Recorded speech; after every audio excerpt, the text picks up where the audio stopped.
ओम शांति। 11 अप्रैल 2023 के ईश्वरीय महावाक्य। पहले सुनते हैं मुरली के मुख्य पॉइंट्स।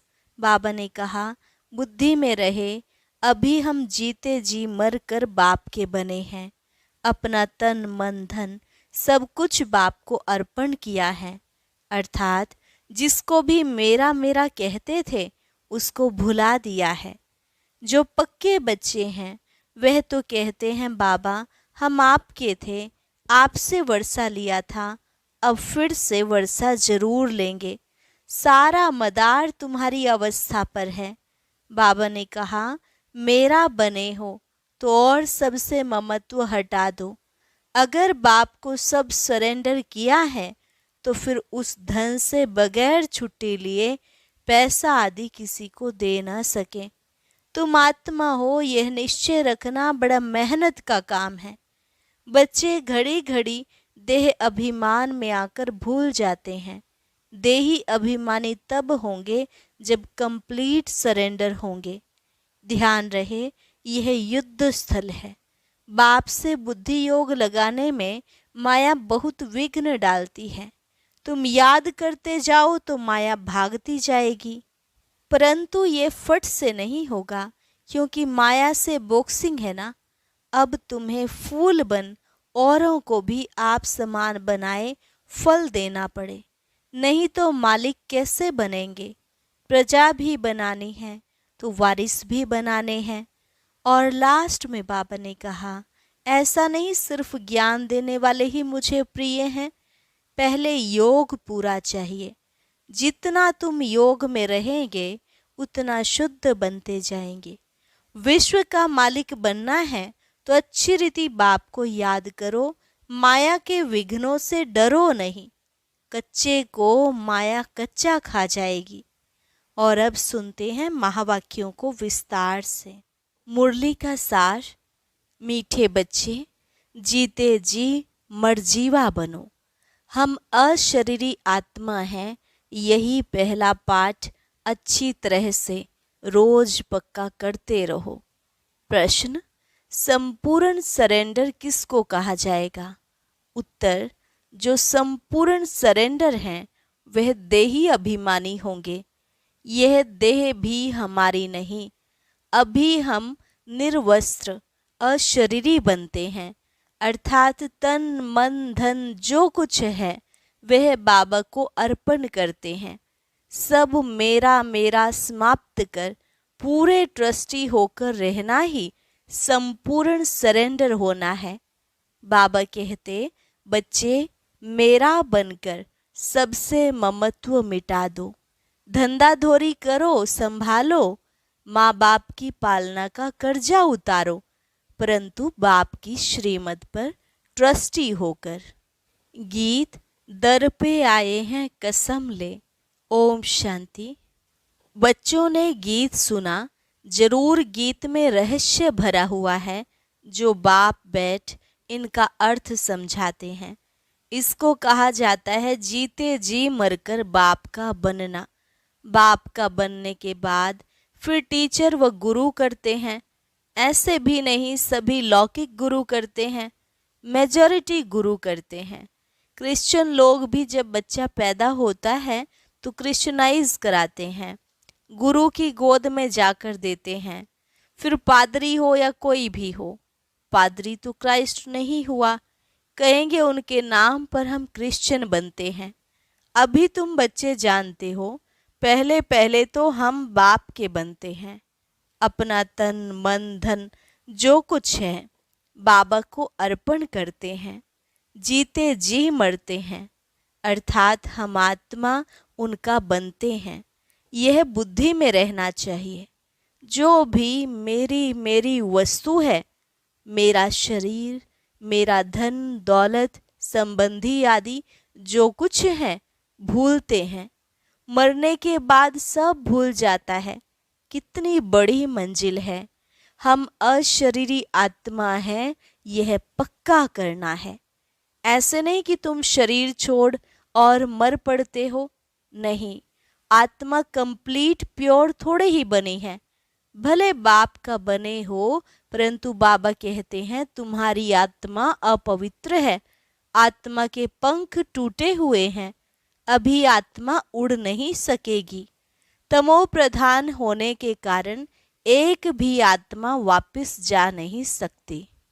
माया ने एकदम पंख तोड़ दिए हैं। बाबा ने समझाया है, आत्मा है फ्लाइंग स्क्वाड, सबसे तीखी जाती है, उससे तीखी कोई चीज होती नहीं। आत्मा से कोई पहुंच नहीं सकता। पिछाड़ी में मच्छरों सदृश सब आत्माएं भागती हैं। कहाँ जाती हैं? बहुत दूर दूर, सूर्य चांद से भी पार। वहां से फिर लौटना नहीं है। उन्हों के रॉकेट आदि तो जाकर फिर लौट आते हैं, सूर्य तक तो पहुंच नहीं सकते। तुमको तो उनसे बहुत दूर जाना है, सूक्ष्म वतन से भी ऊपर मूल वतन में जाना है। झट चले जाते हैं, आत्मा को पंख मिल जाते हैं। हिसाब किताब चुकतू कर आत्मा पवित्र बन जाती है। इस कयामत के समय की महिमा बहुत लिखी हुई है। सब आत्माओं को हिसाब किताब चुकतू कर जाना है। अभी तो सब आत्माएं मैली पाप आत्माएं हैं, यहाँ ही पुनर्जन्म लेती रहती हैं। तुम जानते हो यह बेहद का ड्रामा है। सब एक्टर्स को पार्ट बजाने वहां से आना जरूर है। सबकी आत्माएं स्टेज पर आनी है। जब विनाश का समय होता है तो सब आ जाते हैं। वहां रहकर क्या करेंगे? एक्टर बिगर पार्ट बजाने घर में थोड़े ही बैठ जाएंगे, नाटक में जरूर आना पड़ेगा। वहां से जब सब चले आते हैं तब फिर बाप सबको ले जाते हैं। बाप कहते हैं मैं भले यहाँ हूँ तो भी आत्माएं आती रहती हैं, वृद्धि को पाती रहती हैं नंबरवार। फिर तुम जाएंगे भी नंबरवार। सारा तुम्हारी अवस्था पर मदार है, इसलिए मर्जीवा बनना है। हम आत्मा है, यह निश्चय रखना मेहनत है। बच्चे घड़ी घड़ी देह अभिमान में आकर भूल जाते हैं। देही अभिमानी तब होंगे जब कंप्लीट सरेंडर होंगे। बाबा ये सब आपका है, मैं भी आपका हूँ। यह देह जैसे कि हमारी है नहीं, इनको मैं छोड़ देता हूँ। बाबा मैं आपका हूँ। बाबा कहते मेरा बन और सबसे ममत्व मिटा दो। बाकी ऐसे नहीं कि यहाँ आकर बैठ जाना है। तुमको अपना धंधा धोरी करना है, घर संभालना है, बच्चों का कर्जा उतारना है, माता पिता की सेवा कर उनका उजूरा उतार देना है। बच्चों पर माँ बाप की पालना का कर्जा चढ़ता है। अब यह बाप तुम्हारी पालना कर रहे हैं तो तुमसे पहले ही सरेंडर कराते हैं, सब कुछ दे दो, उनसे फिर तुम्हारी पालना भी होती है। यह शिव बाबा का भंडारा है। माता पिता तुम बच्चों की पालना कर रहे हैं। शुरू में जो भी आए थे सभी ने झट सरेंडर कर दिया, अपने पास कुछ नहीं रखा, सरेंडर किया। फिर उस धन से बिगर छुट्टी पैसा आदि किसी को दे न सके। जैसे शास्त्रों में हरिश्चंद्र की कहानी है, परंतु यथार्थ तो कुछ है नहीं। भारत बिल्कुल पवित्र था। भारतवासियों जैसा पवित्र सुखी कोई होता नहीं। भारत सबसे बड़ा तीर्थ है, जहाँ पतित पावन बाप आकर सारे सृष्टि को तत्वों को पवित्र बनाते हैं। अभी यह तत्व आदि सब दुश्मन है। अर्थक्वेक होगी, तूफान लगेंगे, क्योंकि तमो प्रधान है। नेचुरल कैलेमिटीज आएंगी, बहुत दुख देंगी। इस समय सब दुख की चीजें हैं। सतयुग में है सब सुख की चीजें। वहाँ यह तूफान व गर्म हवाएं आदि कुछ नहीं होती। तुम्हारे में भी यह बहुत थोड़े समझते हैं। आज हैं कल नहीं हैं तो कहेंगे कुछ नहीं समझता था। भले यहाँ आते हैं परंतु सब कायम थोड़े ही रहते हैं। यहाँ से गए 10 दिन बाद समाचार लिखेंगे कि बाबा फलाने को माया खा गई। ऐसे होता रहता है। छोटे फूल हैं, बड़े फूल हों, तो उनमें फल भी आवे।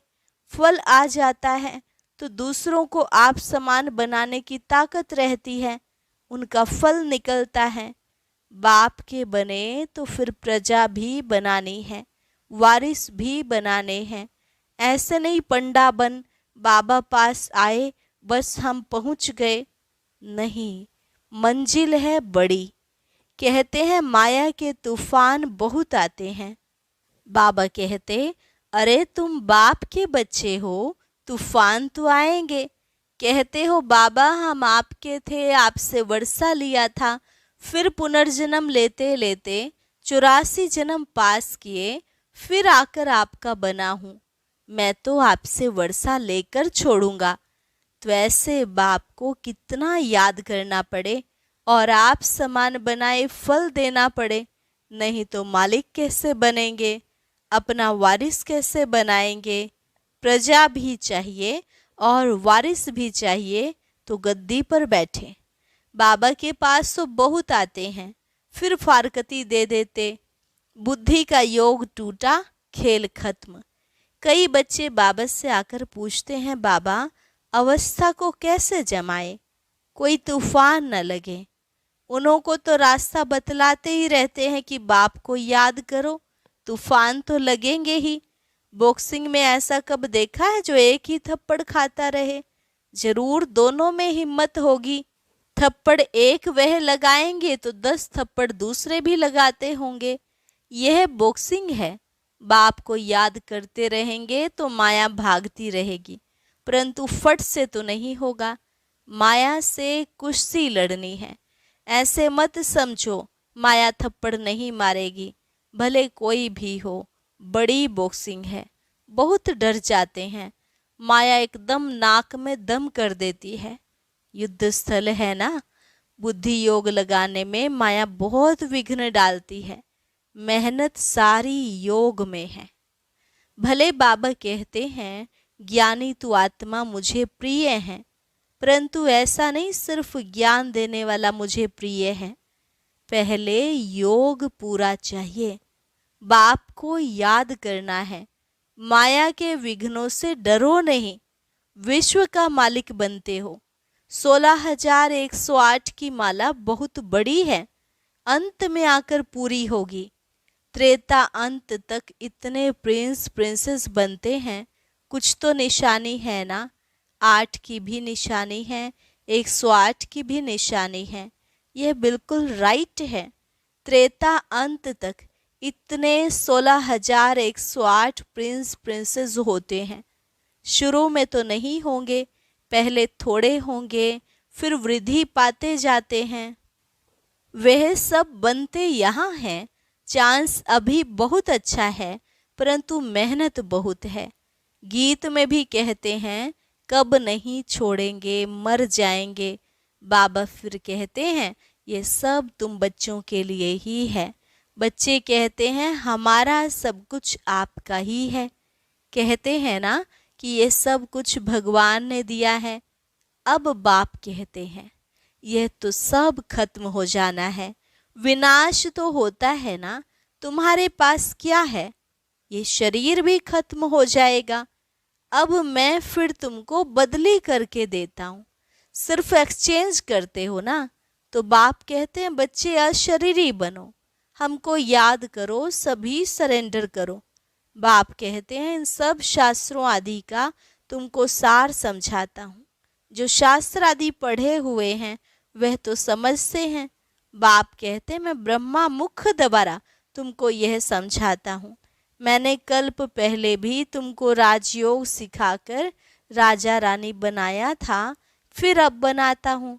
कभी भी मनुष्य मनुष्य को गीता सुनाए, राजयोग सिखलाए, राजा रानी बना न सके, फिर गीता सुनने से क्या फायदा।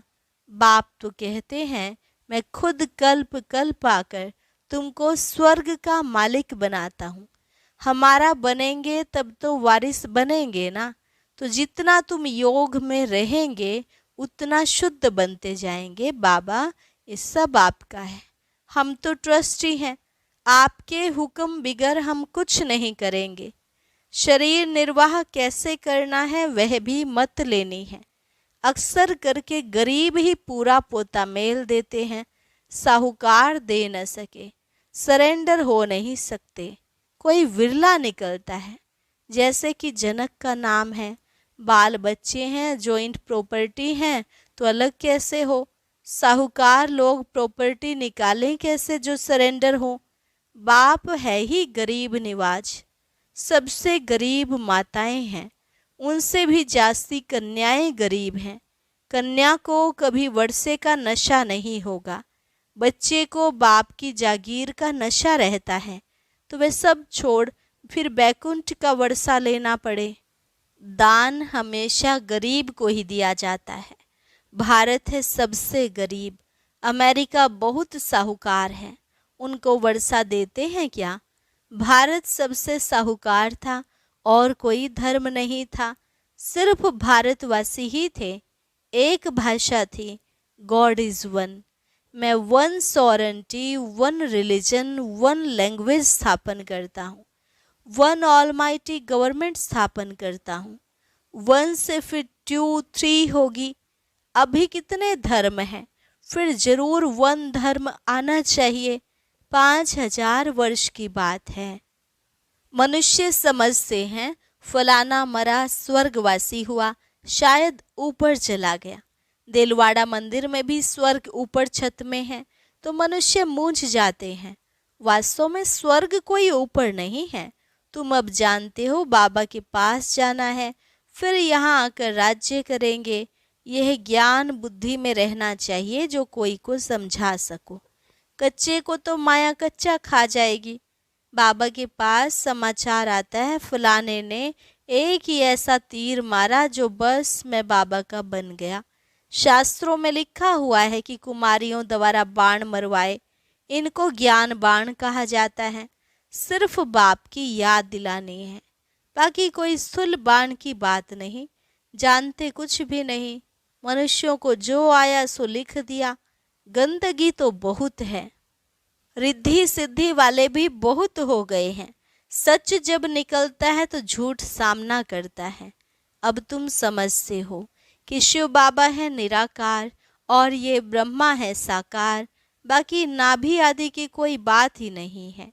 झूठ के कारण सच को मनुष्य समझ नहीं सकते। आजकल झूठे जवाहरात भी ऐसे फर्स्ट क्लास निकले हैं जो सच छिप गया है। तुम किसको सच सुनाते हो तो जैसे मिर्ची लगती है। अरे मोस्ट बिलवेड बाप से तो वर्षा लेना है, वह फिर सर्वव्यापी कैसे होगा।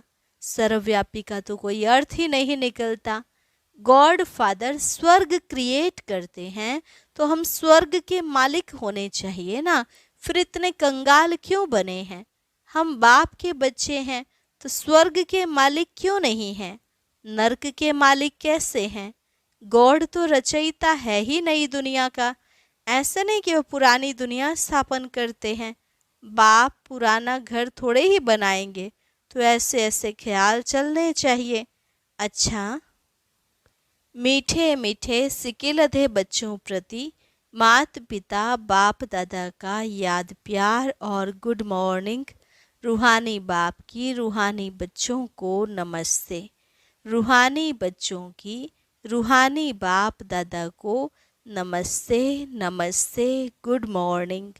धारणा के लिए मुख्य सार, माया के विघ्नों से डरना नहीं है, बाप की याद से सब विघ्नों को हटा देना है। बुद्धि से सब कुछ सरेंडर कर अशरीरी बन बाप को याद करना है। ज्ञानी तू आत्मा के साथ साथ योगी भी जरूर बनना है। वरदान, मेरेपन की स्मृति से स्नेह और रहम की दृष्टि प्राप्त करने वाले समर्थी संपन्न भव। मेरेपन की स्मृति से स्नेह और रहम की दृष्टि प्राप्त करने वाले समर्थी संपन्न भव। जो बच्चे बाप को पहचान कर दिल से एक बार भी मेरा बाबा कहते हैं, तो रहम के सागर बाप दादा ऐसे बच्चों को रिटर्न में पदम गुना उसी रूहानी प्यार से देखते हैं। रहम और स्नेह की दृष्टि उन्हें सदा आगे बढ़ाती रहती है। यही रूहानी मेरेपन की स्मृति से ऐसे बच्चों के लिए समर्थी भरने की आशीर्वाद बन जाती है। बाप दादा को मुख से आशीर्वाद देने की आवश्यकता नहीं पड़ती है, लेकिन सूक्ष्म स्नेह के संकल्प से हर बच्चे की पालना होती रहती है। स्लोगन: जो बाप के प्यारे हैं उनका अन्य किसी व्यक्ति व वैभव से प्यार हो नहीं सकता। जो बाप के प्यारे हैं उनका अन्य किसी व्यक्ति व वैभव से प्यार हो नहीं सकता। अच्छा, और अब सुनते हैं आज का अव्यक्त ज्ञान मोती। ये एक बहुत संस्कारितापूर्ण वीडियो है, जरूर देखें, कोई भी मिस ना करे।